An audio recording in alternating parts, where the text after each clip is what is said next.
Aisyah radhiyallahu anha menyebutkan, ada 4 wanita ahli surga.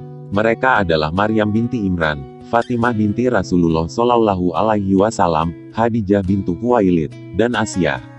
Hadits terkait 4 wanita yang dirindukan surga tersebut diriwayatkan Aisyah radhiyallahu anha dalam hadits riwayat Hakim dan dinilai sahih oleh Adz-Dzahabi sesuai syarat Muslim. Rasulullah Shallallahu Alaihi Wasallam bersabda, pemuka wanita ahli surga ada 4, Maryam binti Imran, Fatimah binti Rasulullah Shallallahu Alaihi Wasallam, Khadijah binti Khuwailid, dan Asyah. Asyah yang dimaksud dalam hadits tersebut adalah istri Fir'aun alias Parao alias Ramses II. Nama lengkapnya Asyah binti Muzahim. Dia istri yang dicintai dan ditakuti Fir'aun hingga tak sanggup menolak permintaan darinya.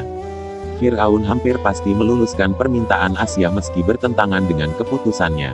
Asyah atau Asyah binti Muzahim kerap disebutkan sebagai wanita keturunan Bani Israel meski masih diragukan kebenarannya. Berikut sekilas tentang sosok Asyah binti Muzahim, satu dari 4 wanita yang dirindukan surga. 1. Namanya tidak disebutkan jelas dalam Al-Quran. Nama Asyah disebut dalam hadis namun tidak dengan jelas dalam Al-Quran. Dalam Al-Quran, Asyah disebut sebagai istri Fir'aun yang dijelaskan dalam berbagai hadis sahih sebagai Asyah. Al-Quran menyebutkan keutamaan Asyah yaitu pada surat Al-Qasas ayat 9. Artinya, dan berkatalah istri Fir'aun, ia adalah penyejuk mata hati bagiku dan bagimu. Janganlah kamu membunuhnya, mudah-mudahan ia bermanfaat kepada kita atau kita ambil ia menjadi anak, sedang mereka tiada menyadari. Selain itu pada surat At-Tahrim ayat 11. Artinya, dan Allah membuat istri Fir'aun perumpamaan bagi orang-orang yang beriman. Ketika ia berkata, Ya Robku, bangunkanlah untukku sebuah rumah di sisimu dalam Firdaus, dan selamatkanlah aku dari Fir'aun dan perbuatannya, dan selamatkanlah aku dari kaum yang zalim. 2. Dua kali menolak keinginan Fir'aun. Asyah sedikitnya 2 kali menolak keinginan Fir'aun saat masih hidup dan menjadi istrinya. Penolakan pertama adalah saat hendak dipinang orang yang menganggap dirinya sebagai Tuhan. Tidak disebutkan dengan jelas latar belakang atau dukungan keluarga yang diberikan hingga Asyah berani menolak pinangan tersebut. Asyah disebutkan lulus saat orang tuanya ditangkap dan dianggap bertanggung jawab atas penolakan Asyah. Penolakan kedua adalah saat Asyah tidak mau membunuh anak laki-laki yang ditemukan dalam keranjang. Asyah berhasil melobi Fir'aun yang saat itu mewajibkan tiap anak laki-laki yang baru lahir dibunuh. Fir'aun khawatir tahtanya direbut berdasarkan tafsir mimpi dari para ahli nujum. Anak tersebut ternyata Nabi Musa AS yang kelak membawa wahyu dari Allah SWT dan membongkar kebohongan Fir'aun. Kisah tentang Asyah yang mengambil Nabi Musa AS disebutkan dalam Al-Qasas ayat 9. 3. Percaya pada wahyu Allah SWT. Meski menjadi istri Fir'aun, Asyah kerap disebutkan tidak setuju dengan perlakuan tirani suaminya pada masyarakat umum. Hal serupa terjadi saat Nabi Musa AS menyampaikan wahyu dari Allah SWT dan Fir'aun bukan Tuhan.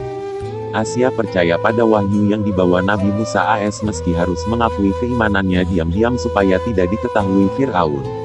Dikutip dari situs Al-Islam yang mengambil dari buku tafsir Majma' Al-Bayan, Asyah disebutkan percaya wahyu Allah SWT setelah menyaksikan mukjizat yang diperlihatkan Nabi Musa AS. Dalam buku yang ditulis Alamah Tabarsi tersebut, Asyah melihat kuasa Allah SWT berhasil mengalahkan tukang sihir Fir'aun. Mukjizat tersebut adalah tongkat yang berubah menjadi ular dan memangsa hewan serupa yang menyerang Nabi Musa AS di istana Fir'aun. 4. Memilih iman kepada Allah SWT hingga meninggal. Asyah akhirnya menegaskan keimanannya pada Allah SWT dan menolak menyembah Fir'aun sebagai Tuhan, setelah sebelumnya diam-diam. Dikutip dari situs Wai Islam, perubahan Asyah terjadi setelah seorang penata rambut mengalami penyiksaan karena beriman kepada Allah SWT. Penata rambut yang namanya tak disebutkan tersebut, terdengar mengucapkan Bismillah yang kemudian dilaporkan anak Fir'aun. Fir'aun yang mendapat laporan tersebut kemudian menyiksa Asyah agar menyembahnya sebagai Tuhan. Asyah diceritakan dijemur di padang pasir, tidak diberi makan, dan mengalami penyiksaan fisik. Namun Asyah tetap bertahan hingga Allah SWT menyelamatkannya dari orang-orang yang pro Fir'aun dan mengangkatnya ke surga. Kisah ini disebutkan dalam Al-Quran Surat At-Tahrim ayat 11. Asyah, satu dari 4 wanita yang dirindukan surga, menjadi role model wanita kuat yang mampu mempertahankan keimanannya meski mengalami tekanan dari suami, yang juga seorang raja. Profil Asyah, ibu Nabi Musa AS, mematahkan stigma wanita yang selalu dalam posisi lemah dan kalah akibat tindakan suaminya. Allah SWT kemudian menjadikan Asyah penghuni surga utama bersama Siti Maryam, Siti Hadijah istri Rasulullah SAW, dan Siti Fatimah putri Nabi Muhammad SAW.